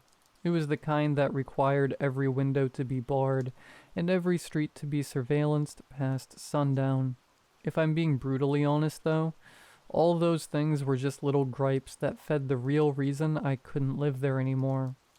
To me, the place felt like a cage, and not because of the barred windows or my need to install 4 locks on my door, but because it was a reminder that I would be stuck there forever, with no indication of a better future. So I began to save up some money. I laid off on the useless spendings, got a better job. 2 jobs, actually. As much as I hated the place, I will say it was a hell of a motivator. Anyway, during the time I was saving up to move out, I came across a tear-off flyer as I was taking my morning jog down to the park. It read, "Home for sale," in bolded red letters and displayed printed images of the home. 2 stories, 3 bedrooms, 2 baths. It was 10 miles north of where I lived in a city you can say lacked the kind of excitement you'd find down here. Below there was the price, $140,000. This immediately got me questioning the liability of the flyer, but then as if placed to diminish all doubt, all the flyer's labels except one blew loosely in the wind. I stared at it for a while and finally ripped the whole thing from the wooden pool and stuffed it into my pocket. 1 phone call later, and a lot of paperwork, and here I was, in my own home and finally free from that cage. It wasn't all that much, but given I've been living in the saddest excuse for an apartment for over 6 years, it was basically a mansion. An old mansion, that is. It was as though the whole thing was pulled right from the Victorian era. There was a matching intricate floral design on the walls, carpets, and curtains throughout the entire house. In almost every room, a large chandelier hung conspicuously around the furniture that was as chaotic as Van Gogh's painting palette. Mismatched colors and cramped knickknacks on every drawer. It was odd to me that someone would sell a house that looked like someone was still living in it. I mean, I've seen furnished homes for sale, but the furniture was usually new, neat, and appealing to look at. This, on the other hand, gave me a sense of claustrophobia and made my eyes go fuzzy just staring at it. I found it even more bizarre that the house was up at such a low price and there was no other potential buyers, despite the torn labels from the flyer. Still, I bought it. I mean, who wouldn't? The real estate agent representing the seller was a slender, older woman, and judging by what she was wearing, time was having a pretty rough time passing through her too. She wore a black pointed gown, tightly secured with a corset that did more harm than good. Thick strands of greasy hair escaped from under her dark bonnet, like snakes slithering out of their nest. She was friendly though. There was almost this forced nature to her. Her voice was too soft for her appearance. Her unusual bony fingers twitched anxiously on her hands like they had a mind of their own, and her smile sat on her face like a heavy dumbbell pulling down on her aged skin. Hard to imagine living here with all this furniture. I can't believe someone would just leave it like this. I guess some people are just eager to move out. Yeah, tell me about it. You know, this place can use someone young like you. Someone with enough energy to lighten up the place. Just think of it as a game. I stood there still in a state of pride and a little excitement. I scanned the living room, then the dining room, and finally the kitchen. It felt odd not having them less than 3 feet from each other, or the fact that the space between the 3 wasn't a bedroom. I found myself touring around again, occasionally examining some of the antique items on the shelves like I was in some yard sale. There's no way I'm keeping all of this up. I moved to the kitchen, staggering over my feet since the mattress my mind was so used to avoiding was no longer there. I opened the kitchen cabinets. The previous owner had even left his silverware. They looked new, but I'd rather not take any chances. I turned to head toward the staircase leading to the bedrooms upstairs when I heard a door slowly sway open. The creaking of the hinges doubled in the silence. It was a door to a small, empty closet in the living room. I walked over. I swear this was never here. I guess I never noticed it. I closed the door and made my way upstairs toward the bedroom. Naturally, I chose the most spacious of the 3 bedrooms for myself. It also happened to be the one with the least amount of furniture. There was a mahogany wardrobe on one end and a king-sized canopied bed on the other. Next to it, a nightstand accompanied with a night lamp that looked as though spiders had spun its lampshade. There was also a large built-in closet with sliding doors. I slid the closet door open, half expecting it to be full of clothes and shoes, but it was empty. I guess the owner wasn't gracious enough to leave his clothes behind. Just then, I felt a cold breeze brush up against my neck. I turned, pawing at my neck. No windows. I can't remember what drew me to look up at the ceiling, but I did. I noticed a faint outline of an attic door above me. The ceiling was high enough so that no normal person could reach it without some sort of elevation, and there was no drawstring to pull down a ladder either. The saleswoman never mentioned the attic. Maybe it belonged to an attic long ago sealed, but why leave the entrance marked? Or maybe there was an attic and it was too filled with junk even older than what was down here. Either way, it was mine now, and I was curious enough to investigate. I stared at it for a while because I remember the aching sting on my neck when I looked down for any possible way to get to it. Then the phone call came. The loud ringing of a phone shot through the house. I instinctively looked down at my phone, but there was no incoming call. With that, my ears honed in on the sound. It was coming from the living area downstairs. As I made my way down, I noticed it had that old high-pitched bell sound of an old dial phone. The black dial phone was hiding among the many relics in the living room. I let it ring longer, hesitant to answer, somehow knowing the call would be unsettling. Finally, I answered. Hello? A stretched static sound made me pull away from the phone. I called out again. No answer, just static. Then a faint, raspy, and distant voice fighting through the static spoke. Don't look around. What? Who is this? Don't look around. Don't play the game. Just ignore it. Before I could give another bewildered response, the static fired a hard ring that stung my ears to their very core. I dropped the phone in pain, shutting my eyes so tight I saw white. In a fit of rage, I pulled the whole thing right from where it laid and threw it against the wall. It shattered. What was that? A prank call? Yes, and maybe the thing was too old to handle another call. Yeah, that's it. That night, after pulling off the sheets that came with the bed and replacing them with my own, I laid there in the dark, chasing sleep. You would think that on my first night in my new home, I would sleep soundlessly with a sense of fulfillment and satisfaction, but that wasn't the case. Every time I'd close my eyes, I'd hear the floor creaking downstairs. After a while, the creaking would be accompanied by subtle kicks on the wall like someone was running or playing downstairs. The whole thing brought back those frustrating memories of my upstairs neighbors living their lives in the night like some nocturnal animals. My restless mind echoed the warnings given to me through the phone. Just ignore it. Don't play the game. Was this some sick joke someone was playing on me? What a coincidence that as soon as I got a call telling me to ignore it, the whole floor suddenly became some rickety bridge blowing in the wind. Maybe I was overthinking it. The phone call just had me on high alert.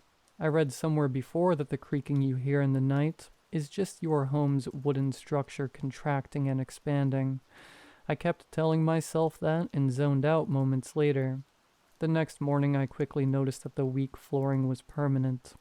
Everywhere I stepped, the floor would creak, despite it not ever doing that the day before, or the times I was in the house with the saleswoman. I also began to notice other changes, or gripes I hadn't noticed before. The silverware, along with most of the antique items, appeared older, splotches of grime and millions of tiny imperfections all over them. I even found some of the items rusting. The furniture appeared worn out and dirty, which gave me a slight feeling of disgust. The house itself had this smoky aroma that reminded me of old books. I would be lying if I didn't say regret crept into my mind then, or that my eagerness might have blinded my senses, but it was still far better than my apartment. In the days following, I focused on cleaning out the house of all those antique items. After the phone call, the items started to rub me the wrong way. They felt alive, like each one had permanently open eyes. Despite my efforts to take them down and shove them into one of the bedrooms, I'd still get the sense that someone was watching me. I would turn, but again there would be nothing there. Once I was so certain something was watching me from behind that I turned a corner pretending I didn't know. Then, like a little kid anxiously waiting to scare someone, I peeked my head from the corner, waiting to see what or who would come out. Of course, nothing ever came out. I looked so stupid, and I knew that I was becoming paranoid. The kicking and creaking continued every night, which was something I was failing to get used to. I bought some earplugs and even tried to sleep in different bedrooms to see if that would change anything. It didn't. One night I got into bed, inserted my earplugs, and began some breathing exercises I learned on YouTube to help with sleep. My mind was fading into nothing when this loud bang pierced through my earplugs. I quickly sat up from my bed. A second bang came from my door like a vicious knock, followed by running footsteps on the other side. I now faintly remember the childlike laughter that came after, though at the time everything happened so fast. I stormed out of my bed and violently swung the door open. I looked down the hall. "You think this is funny, huh?" I screamed from my door. There was no response. I searched the entire house that night. Again, nothing like always. I wasn't scared and never once thought the house was haunted. That isn't real, right? I was mad. Mad that I could barely sleep at night. Mad that I couldn't relax in my own home, and worst of all, mad that my old apartment was sounding more and more livable each day. Then one day, as I was cleaning out the other bedroom pretending everything was normal, a sudden salty, penetrating smell wafted into my nose. I covered my nose with the back of my hand, but the pungent smell lingered. It was moist and reminded me of all sorts of dead animals. It didn't take me long to pinpoint its origin. Under the bedside table was a clear, almost silvery puddle of a thick, vicious liquid. The sight of it, along with the growing smell, made me gag. Under it were large, savage scratch marks scarring into the old wooden floor. As I stared, completely confused at what I was looking at, I noticed more of the scratch marks around the bed. Then it hit me. The house was infested. It wasn't the natural movements of the wooden floor that was causing the insufferable creaking and banging. It was the scurrying of the rats or some other rodents. My paranoia was probably just a response to the answer I knew deep down. To think that those things had me question if the house was haunted would have been laughable, if it weren't for the sudden anger and hatred that boiled in me. I was determined to find them and kill them. I searched the house slowly and cautiously. Knowing that they could be anywhere made my skin crawl in disgust. As I looked behind and around the furniture of the living room, I heard one nearby, behind me. I turned. My eyes immediately locked onto the couch. It's behind the pillow. I slowly made my way to it, choosing a lamp as my weapon. In an instant, I moved the pillow out of the way and was about to strike, but nothing was there. Suddenly, something knocked some of the knickknacks off one of the drawers behind me and scurried out of the living room in a flash. I didn't see it, but I heard its nails scraping against the floor.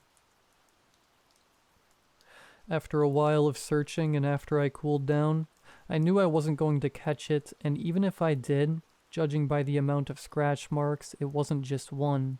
I needed traps. I went to the store to purchase some and set them all around the house. Now all I had to do was wait. That night, I slept the most I ever had since I moved. There was barely any, if not no, creaking and banging. In the morning, I sprinted downstairs like a child would the morning of Christmas Day, only I wasn't excited about big, colorful presents. I was excited to see my nightmare end, trapped and lifeless.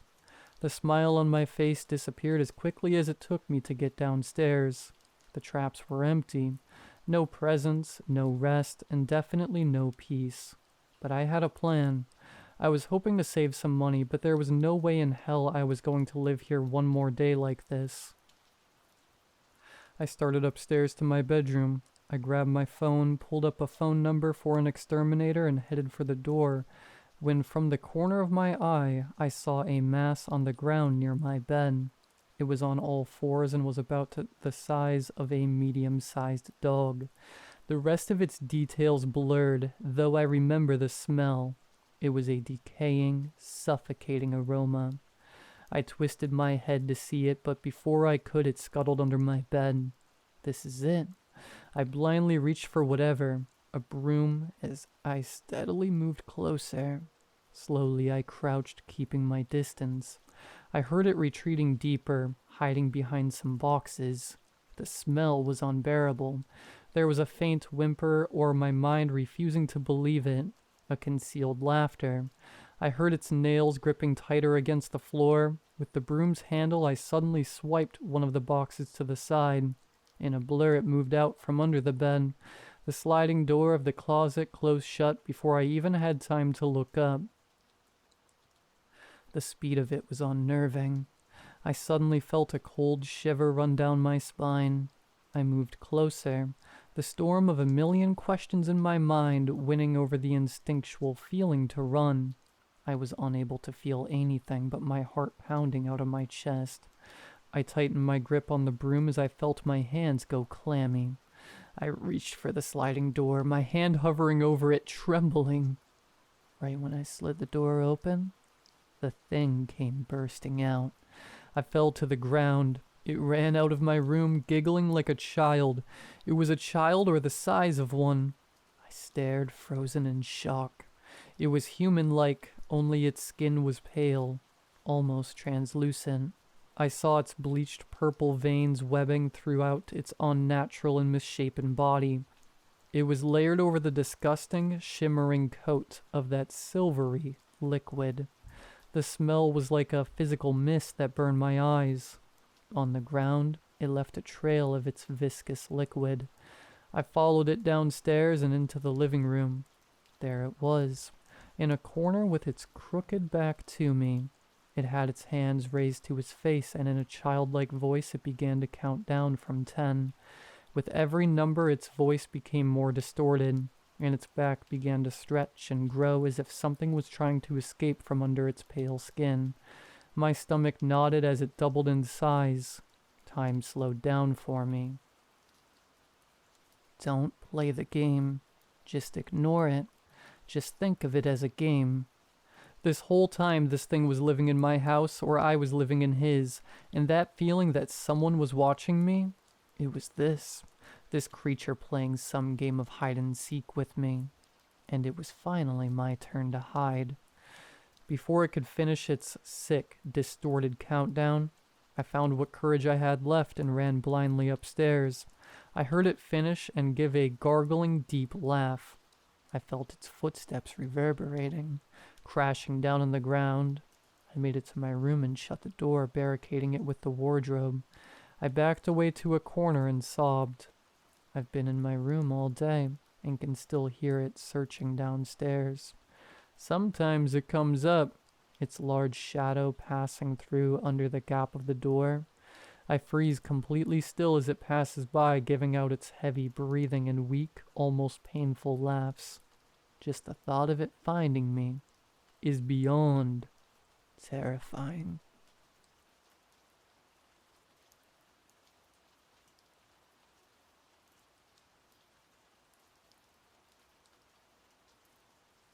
I mean, The title is rather self-explanatory. I'm at Vienna International Airport and everything is frozen in time. All the morning passengers are here, all of them unmoving like fleshy, warm statues. Looking outside through the window, I see a flight departing, suspended in the air. Next to me, a woman is dropping her handbag, and all the contents are frozen in the air, unaffected by gravity's pull. Suppose I can elaborate a bit, as at the moment, it appears that I have all the time in the world. I was on a business trip to Vienna, and I had to travel back to Paris CDG Airport with an early morning flight. On the way towards the terminal, staring out of the cab, I saw the airport lights in the dim, cloudy dawn sky. Some of the departing planes were awfully slow, almost like they were not moving at all. I was thinking of pointing this out to the cabbie, but I chalked it up to tiredness. See, after conference, networking cocktails and 6 a.m. flights are not a great combination. So I was far from being in a chatty mood. Either way, the guy dropped me off and I decided to have a quick ciggy before checking in. While smoking, I wondered about airports, how fascinating they are. A while ago, during my university years, I had a part-time bartender job at one, and I always found them eerie. They were liminal spaces, areas of the in-between, people just heading there to pass through it, sort of a border world. Of course, seeing airports like that could have been Stockholm Syndrome because by this student job as well. After all, I needed some sense of wonder to tolerate 5 a.m. shifts. And now, many years later, here I am at 5 a.m. again, but this time as one of the travelers, a wandering soul lost in the liminal landscape. I let out a brief laugh. The hangover left me way too philosophical, yet the eerie feeling I had turned out to be more of a premonition, rather than a hungover inner monologue ramble. Things took a sharp turn for the weird at security. Well, there were quite a few people, many gates were open, so the crowd moved fast. I got directed towards a freshly opened security station. It was surrounded by tired-looking officers, one instructing me to put my laptops and fluid containers on separate trays, the other two standing behind the metal detector gates, waving me through, and a third one, slightly peculiar. He was sitting behind the monitor of the X-ray machine you put your bags through, wearing huge aviators, basically covering half his face. Ah, well, I figured you gotta make a fashion statement somehow, even if you were obligated to wear a uniform. Anyways, I was about to walk through the gate, the metal detector, the symbolic border between the mundane and the liminal, but the very moment I stepped through it, complete silence engulfed everything. I reflectively touched my ear, thinking my earbuds somehow turned on noise canceling, when I realized that they were in the tray, which slowly rolled down on the pickup area, and that was the only thing moving. Everything else stopped, like someone hitting a pause button. Odd, I figured. I slowly walked through the gate, but nothing changed. Everything around me stood still. The security guy's hand frozen in a bored wave. A man putting his belt back on unmoving next to me. A family in the other queue, stuck in mid-argument. Their small kid, her face trapped in a mid-crying expression, but no sound leaving her mouth. Wish I could do this to kids once the plane took off. Nevertheless, temporal anomalies be damned. I did not want to miss my plane, so I grabbed my stuff from the tray. Yet, as I was putting my laptop back into my bag, I saw one thing, or well, the absence of it. The security guy with the sunglasses was nowhere to be found. The whole thing did not look like something that respects airport security standards. Walking towards my gate, D24, in the dead silence was certainly an experience. I moved through crowds in suspended animation. Or sure as hell I hope it was that. It would be rather awkward to be at an airport full of dead people. Still, it had a certain beauty. Upon arriving to D24, an unusual sight welcomed me. The monitors showed the boarding was open, and indeed, the doors were ajar, but the flight destination, instead of Paris CDG, just looked like a jumbled mess of characters. Now, while my app said that it was the correct gate, I did not want to end up at the wrong location, so I decided on not boarding for now, waiting it out instead, hoping that a staff member or an announcement will clear up the confusion soon. I was a bit hungry and a nearby bar seemed, albeit overpriced, but fairly attractive. I walked over, crisscrossing the statue-like crowds. I grabbed a sandwich and, as the staff was unavailable on account of being frozen in time, I decided to walk behind the till to the coffee machine and help myself to some drinks.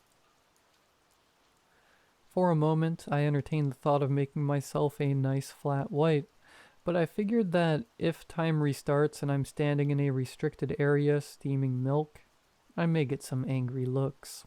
So I opted for an espresso instead.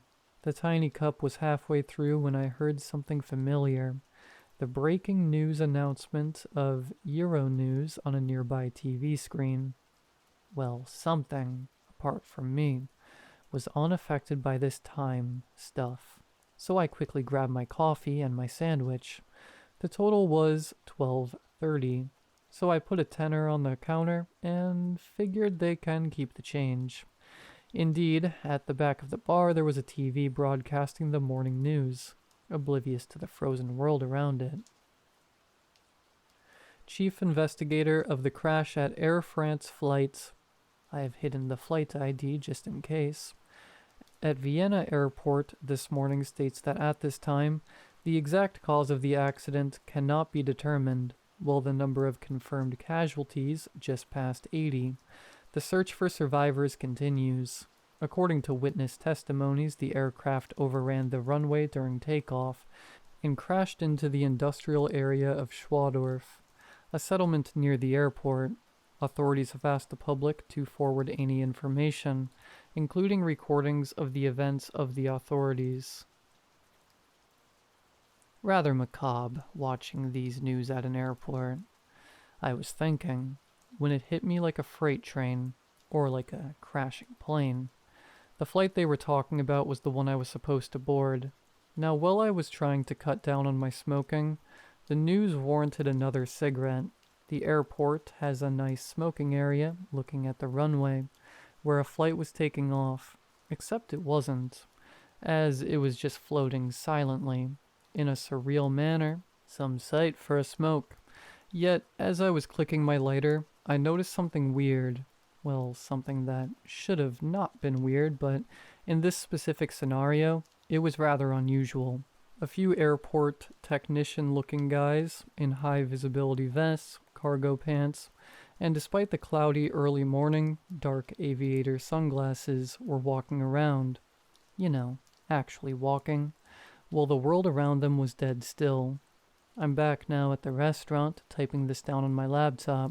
Now, I know that my demeanor may feel like I'm not taking the situation seriously enough, but trust me, this is my defense mechanism when I am positively crapping myself, which is pretty much the case now. I mean, I'm not stupid. I saw the news of my crashed plane and I can connect the dots. I'm wondering if this is limbo, death, or some otherworldly stuff. But the call of nature is disrupting my spiral into anxiety. After the coffee and the ciggy, I'm not only about to crap myself figuratively, but also literally, so I will try to hunt down a bathroom in this hellscape of an airport. I'll check back in a bit to see if anyone's around and update y'all. Cheerio. Update 1. So I went to answer the call of nature. Luckily, 1 out of the 4 stalls was open at least. I was also not jealous of the poor guys whom eternity found in the middle of dropping a log. So I was doing my business when I noticed feet. First I could see shadows under the stall door through the gap, then 2 pairs of work shoes. 2 people walking around in the bathroom. Now I was about to call out, but something held me back. On top of how awkward it is to make a mid-crap conversation, Soon I realized what set my alarms off. I saw the feet, but I did not hear them. They were walking in complete silence until they started talking. I mean, I reckon they were talking, but I couldn't understand anything. Saying their words were garbled is an understatement. It sounded like a recording of an already foreign language being played backwards, while distorted via a radio. So I clenched my buttocks and remained silent until they left. I was not against the idea of trying to communicate with whatever these lads were, but the situation was not exactly ideal, so I decided to delay. Instead of immediately heading back towards the bar near my gates where I've left my luggage and my laptop, I wandered around a little bit, as my plane was not about to leave. Upon inspecting the motionless terminal, I found some of the guys I've seen earlier on the runway, and in the toilet. Contrasting how everything was halted around them, they stood out being busybodies, but they were always behind locked doors, on different floors, or otherwise inaccessible territories, in parts you would normally not notice while wandering around an airport. Forgive me for sounding like a broken record with the whole liminal spaces thing, but this was another aspect of that. When you're at a place like this, a place of transition, there are so many little nooks and crannies you just look straight through. At an airport, you move through with purpose. Everyone moves with purpose. So these areas escape your attention. Now it was the contrary.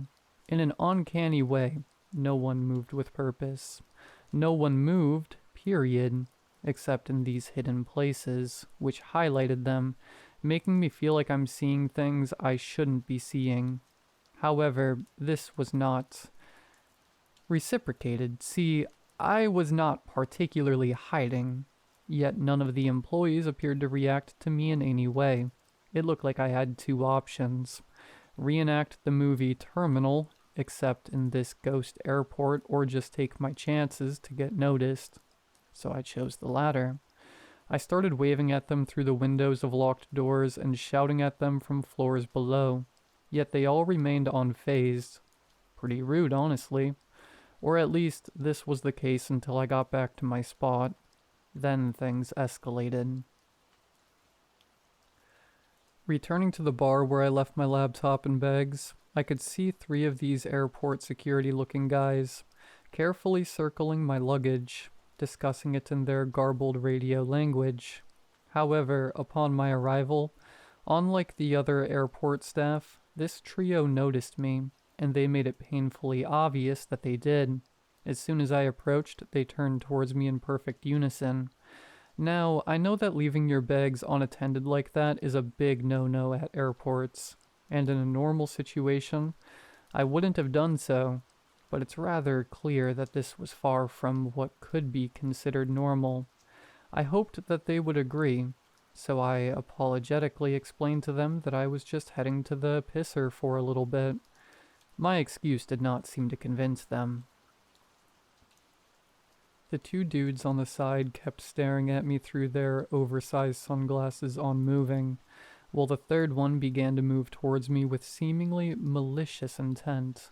I attempted to defuse the situation diplomatically, but seeing how he steadily moved his hand towards a black taser-looking device holstered on his belt, I concluded that my charisma will not save me today, so I resorted to the next best alternative: violence. I know full well that my following reaction was not a rational, well-adjusted one. Assaulting airport staff is a fine way to get banned from flying for life, after all. But let me explain. See, in my late teenage years, I had a short stint as an employee at a shoddy nightclub. Some of my experiences there irreversibly altered my fight or flight instinct into punch first, ask questions later. And believe me, I felt threatened enough to have my reflexes take over. So anyways, I swung at the guy. Admittedly, I am not in my best shape, definitely not after last night, so I was somewhat surprised seeing him collapse like a sack of flour. As soon as my knuckles connected to his face, sending his earpiece, cap, and glasses flying. I was somewhat even more surprised seeing the other two guards immediately dematerialize in that same moment, just gone in a blink. I began to suspect that these guys were not your usual bored, underpaid, caffeine-addicted airport staff, but something more sinister. Soon enough, my suspicion became certainty. The less lucky one of these entities I whacked laid in front of me face down, to see the damage I may have caused and to check his pulse just in case. I grabbed his shoulders and turned him on his back, so he faced towards me. Now, remember I said these guys look like normal airport employees? Well, there was a little bit of a difference. The guy had like a million eyes. The face, previously covered by the dark tinted lenses, which now lay shattered on the floor, stared at me with countless pupils. Small ones, big ones, just dotted all over the sockets. In a way that should not be possible. Not entirely unlike a spider, but way more crowded. In fact, there were simply too many of them. They should have not fit the space normally only occupied by 2 eyes. Yet there they were. Kind of like a Mandelbrot fractal. They appeared to be almost infinite, and frankly, fairly hypnotic. But I had to snap out of it. For the lack of anything better to do, I figured I'd sit down and type this update. I have mixed feelings about the situation. On the one hand, I'm somewhat relieved that I didn't ruin the day of some poor guy at the airport. And parallelly, didn't ruin my chances of me flying ever again. But in the meantime, I am a tad perplexed by what could be the consequences for KOing a timeless, slightly eldritch entity. On top of that, I can't really get those eyes out of my mind. And not in a romantic way. See, no pun intended. I honestly don't know for how long I was staring into them. But once I was out of it, I feel like I remembered something. I'm not too sure what yet, but I think I'll take another smoke break to try and figure it out. Here's hoping that my pal won't go anywhere. I'll get back to y'all soon. Update 2. Midway through my ciggy, I realized that the unconscious guy may have a way of entering those little hidden areas I was ranting about beforehand. Since, at this point, I was fairly certain that the areas accessible for passengers won't hold any answers. I figured I could borrow a keycard. Spare me for the moral lesson of looting from a, hopefully only, unconscious entity. Of course, these security gates also require a password in addition to the keycard, but since apart from the trio messing with my luggage, no one acknowledged my existence. It was not particularly difficult to follow one of these mysterious walkers towards an off-limits area and peek at the 4 digits password over their shoulders. The key code was, I kid you not, 4444. Airport security. Yeah, right. I opened the security door and entered a bland, white, blindingly lit hallway, leaving the passenger area with its soothing colors, kitschy decorations, and fake plants, and entering a blindingly lit, barren security hallway. Surprisingly, it didn't give me as much of a whiplash as I expected it would. Of course, this corridor had none of the artificially welcoming atmosphere of the Traveler's Lounge, but it still felt like that the 2 areas were related. I can already hear your snarky comments saying, yes, both are parts of the airport, but it's not that. It felt like the empty corridor represented the reality of this place, and outside of it, all the bits and bobs that made it feel welcoming were just there to ease people in a sense of familiarity instead of liminality. But here, behind the thick blue doors, that poorly fitting facade was dropped. No siren, no comfy feelings. Colorful advertisements and €2 massage chairs here for you.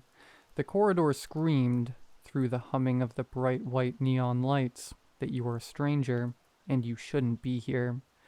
Too bad I got used to people screaming at me not to do things, then doing them anyways. And corridors, I guess? Kinda ruined that metaphor here. So I marched on, peering into barren office rooms, some of them containing some oblivious airport entities, their real self hidden behind the sunglasses. After a bit of wandering, I noticed an area labeled Monitoring Room, and on a whim, I entered. The label didn't lie. There sure were some monitors in there, like a lot of monitors. Way too many to fit in a room of this size. They weirdly reminded me of the jumbled mess of eyes the entity I knocked out. And as this thought entered my mind, and I remembered staring into those eyes, the smorgasbord of screens suddenly started to make sense, and I began to see security camera footage steadily shifting through all of them. At first glance, they appeared to be normal security feeds, but upon closer inspection, I noticed some increasingly unusual things at each one I looked at. The first anomaly I noticed was an image depicting the frozen scenery at the departure gates, including the big board listing all the flights, flight numbers, and destinations. Except, apparently the 1300 Aeroflot flight was scheduled to leave to Pulkovo Airport, Leningrad. On another screen, the corridor with unmoving people had big billboards behind them, one of them proudly displaying a vaguely familiar elderly guy who, despite looking 80 plus, still had a fabulous pompadour haircut, and next to it, with big bold letters, The King 90, Elvis Live, at Ernst Happel Station, Vienna, 08 January. On another, every sign and advertisement was written in German. I am in Austria, but still, the complete lack of English was unusual in an international airport. In addition, airport security was wearing uncomfortably sharp uniforms with red armbands. As I looked closer in a corner of the screen, I had to do a double take, as a sizable portrait of a certain mustached failed artist and piece of crap was there on full display. Each screen I looked at showed this airport, but subtly, or less subtly, altered. I was witnessing different realities from a nondescript nerve center. After a certain point, I found the security footage of the little bar I left my stuff at earlier, and I noticed something pretty upsetting. And bear in mind, after seeing a long dead dictator's painting on a wall, the bar to upset me was placed pretty high. See, you remember that TV I've seen on the news report of the plane crash of my flight? I could kind of make out through the security screens that it was still broadcasting about the accident. The issue is, the broadcast was the same in all the alternate realities, no matter how many screens I was looking at. Apparently there are some worlds where Elvis survives or where the USSR still stands, but it appears that my plane overshoots the runway and blows up in each one. Bit of a bummer, really. I snapped out of staring at the screen thanks to the beep of a walkie-talkie laid down on the table next to the screens.